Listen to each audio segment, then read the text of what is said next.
Well,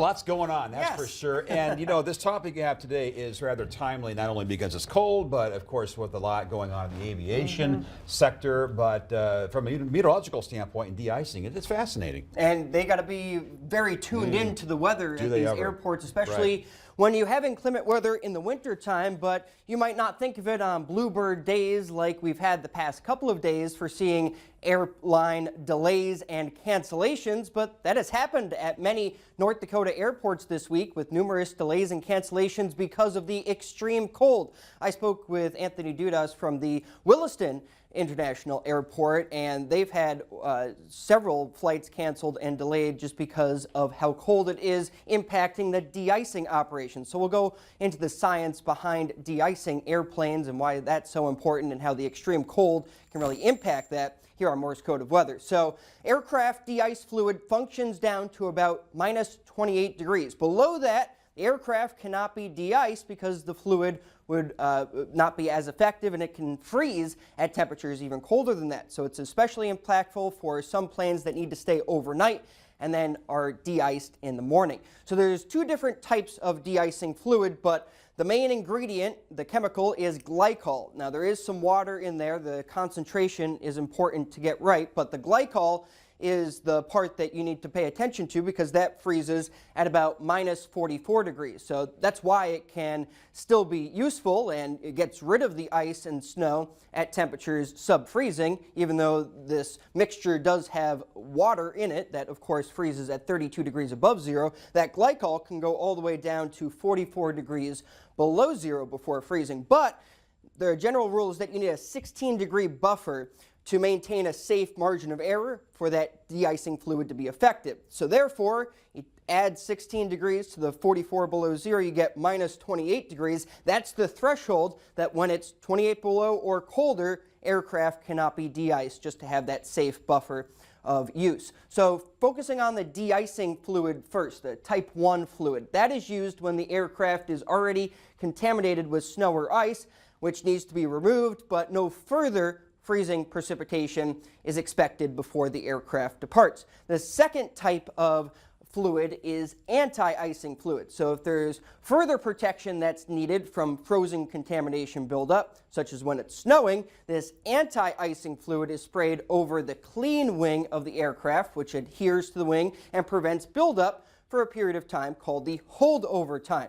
So pilots need to calculate that holdover time for the fluid by using tables and entering the specific type of anti-icing fluid, that concentration of that fluid, the type of precipitation that's falling, and the temperature. So a lot of things that these pilots need to consider, the airlines need to consider when picking out what type of fluid to use, and therefore the holdover time, looking at the weather forecast as well. You also have to balance the cost of that fluid and the environmental impact. So the reason why removing the ice or snow from airplanes' wings is so important is because it can impact the lift and the function of aircraft. So icing can form from overnight frost or when an airplane flies through air with high humidity.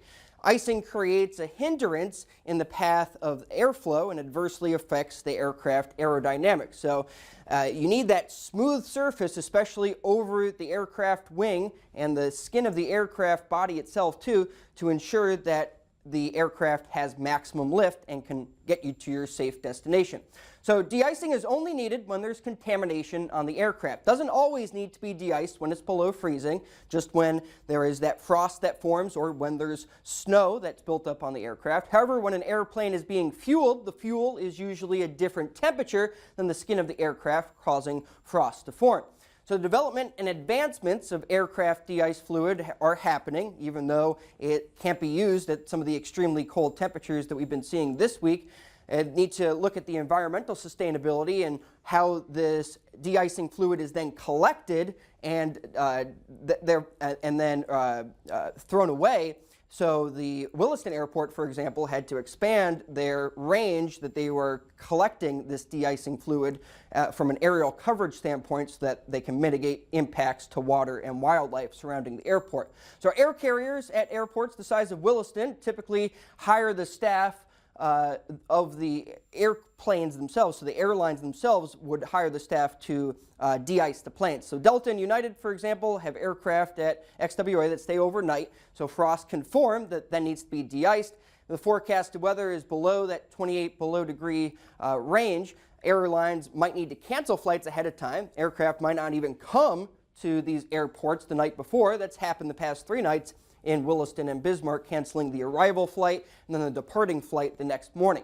Focusing on other winter airport operations, the federal mandate is that you have less than 2 inches of dry snow on runways and taxiways, but they'll aim for much less than that and try to keep them as dry as possible, and you have to remove that snow within 30 minutes. So there's a fleet of equipment that these airports have to remove snow, and there's a plan in place that they have before the storm. There's plows, there's brooms, they have pavement de-icing liquid that's different than what they spray on the aircraft. It's also different than what is used on roadways because it needs to be federally mandated so it doesn't corrode aircraft. And then those salts, the solid chemicals that they can also put on runways.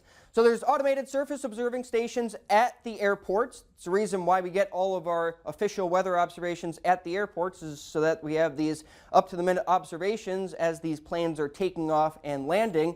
And they need to communicate for Williston with the Salt Lake City Air Traffic Control Office, Minneapolis for the other airports in North Dakota, to then get the message to the pilots about the changing weather conditions, especially when there's a winter storm coming in. Tell them what the runway surface looks like, especially when they're approaching the airport 50 miles or less away from landing. So you also have to take into account the visibility. That's why these sensors measure the visibility reductions as to making sure that these aircraft can land safely and that the runway is cleared from that snow. But I wanted to especially focus on that de-icing process because that's been canceling some of these flights this week. The glycol would freeze, or you need to have that buffer space in order for the safe de-icing operations, and it's just been too cold for them to do that. That's been happening, yeah. United and Delta has canceled flights past couple of nights, as you mentioned, Jacob, and we often wonder, you know, how can they cancel in advance when there's no snow? Right. Well, it's because of the cold and the de-icing operations, or limitation when it gets to be so cold like we've been. They're always looking at the forecast, trying to plan ahead. And let's just hope that era is over as we begin to warm up. Yeah. I think we're done with the cancellations. Of course, you want them to be safe. Yes. Absolutely. All right. Thanks, All right. Jacob. You're welcome. We'll be right back.